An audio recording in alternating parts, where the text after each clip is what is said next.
Hi guys, and welcome back to the channel. And in this video I want to talk about a really effective, super simple, authentically Ayurvedic approach, daily practice for managing stress, for managing anxiety, overwhelm, and just as a means of elevating our levels of emotional health, emotional vitality, and general mental well-being.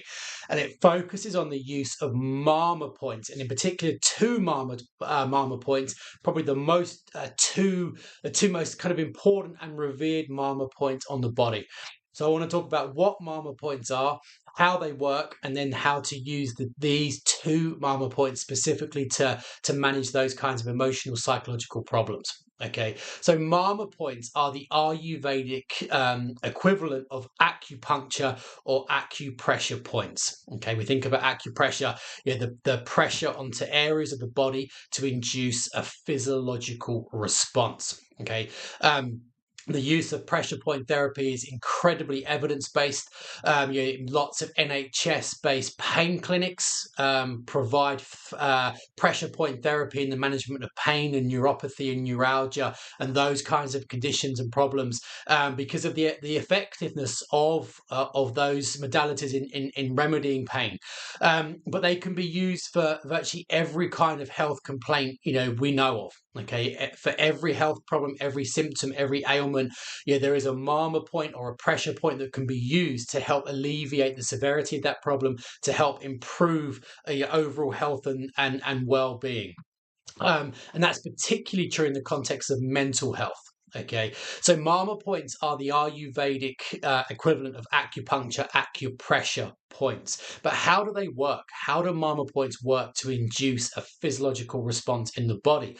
There's two main mechanisms by which they work. There's two mechanisms by which Marma points can induce a physiological response in the body. The first one is more of a Western understanding. The second one is more of an Ayurvedic understanding.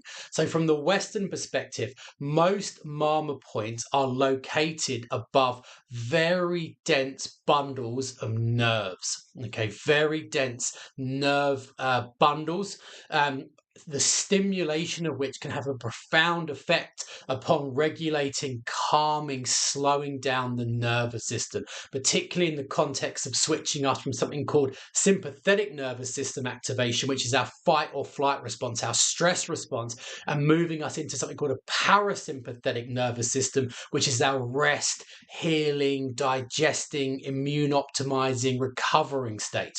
Okay, so when we're applying pressure to a Marma point, we are kind of stimulating, impacting upon that very dense concentration of nerves to induce a change in the body.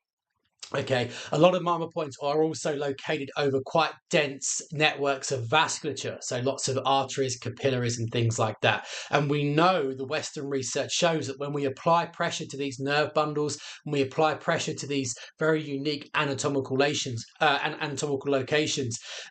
we can observe quantifiable changes in the workings of the body in terms of immunity, in terms of inflammatory markers, in terms of hormones, in terms of blood pressure, all kinds of variables.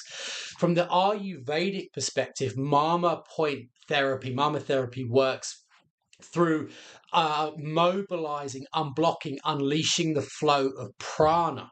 Okay, so in acupressure, acupuncture, Chinese medicine, they talk about qi, the life force. And the whole aim of acupuncture, acupressure is to allow qi to flow through the body, to mobilize and optimize the flow of this life force, which then animates us and elevates us and optimizes us. The equivalent in Ayurveda is prana. Okay, and when prana is not flowing properly, it's said to reduce our life energy. Okay, and depending upon where the blockage is, it will precipitate ailments and symptoms and problems. One of the primary aims of Marma therapy is to unblock the flow of prana, so prana can flow more effectively, our life energy increases, and through doing so we experience an improvement in health and an alleviation of symptoms. So, very profound evidence-based mechanisms of how Marma therapy works. And in the context of emotional health, in the context of managing stress, anxiety, overwhelm, depression, grief, bereavement, and as a way of optimizing mental well-being, there are two Marma points that absolutely reign supreme. The first one is called the Adipati Marma point, and the second one is called the Ajna Marma point. And these are profoundly revered in Ayurveda. They're said to, stimulation of these Marma points is said to increase our level of consciousness, our spiritual vitality, our memory, our mood, our mental well-being. It animates every part of us, particularly in the mental sphere. So the Adipati point is at the fontanelle, the top of the head, and it's super easy to locate. So if you draw a line from your thumb to cross to your little finger and place that line on your line of your eyebrows, where your second finger lies or falls is the Adipati point. Okay, so put that line onto your eyebrow line. Where your second finger falls, that is the Adipati point. So it's right on top of the head. Okay, the fontanelle. The second point, Ajna, is the third eye point.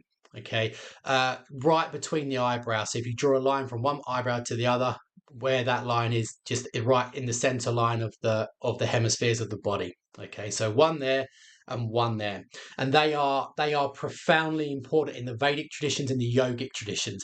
And to stimulate them, all you need to do, it's best done in the shower. Okay, so the skin is wet, the skin is hot.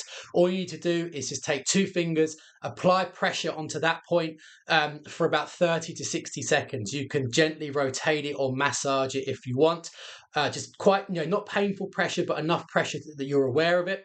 And then once you've done that, another 30 or 60 seconds on that Marma point. And I've used that in hundreds of people over the years who are experiencing these kinds of emotional problems. And generally speaking, the consensus is that it can really elevate emotional vitality, can help to dial down the severity of those kinds of problems. So if you or someone you love is suffering with your mental health, that's a really quick, easy to adopt practice that's time tested, that's evidence based, and can work wonders. Okay, any questions about how to do that, then please let me know in the comments below. And please do subscribe to the channel so that you stay updated when new videos are released every week. And I'll see you soon.